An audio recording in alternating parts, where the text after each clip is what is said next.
Sizlar Stiv tarixini bilarmidinglar? Bugungi videoda men Stiv tarixini sizlarga qisqa bir mazmunda aytib beraman. Stiv aslida ismli emas edi.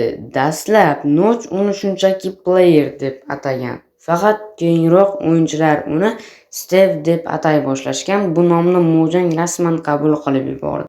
Stiv hech qachon gapirmaydi. U butun Minecraft tarixida biror marta ham so'z demagan, lekin harakatlari bilan ko'p narsani ifodalaydi. Haqiqiy jim qahramon. U kompyuterda ham, telefonlarda ham bir xil. Stiv Minecraft, Java, Bedrock Education hamma versiyalarida bor. Shunchaki platforma o'zgarsa ham u doim o'sha sodiq qahramon. Dastlab Stiv yagona personaj edi, lekin vaqt o'tishi bilan unga Alex ismli ayol personaj ham qo'shildi. Stiv hech qanday kuchli qurollarsiz faqat o'z mehnati bilan resurs yig'ib qurilish qiladi va dushmanlarga qarshi kurashadi. Bugungi video shulardan iborat edi. Video foydali bo'lgan bo'lsa, like bosib, kanalga obuna bo'lib qo'yinglar.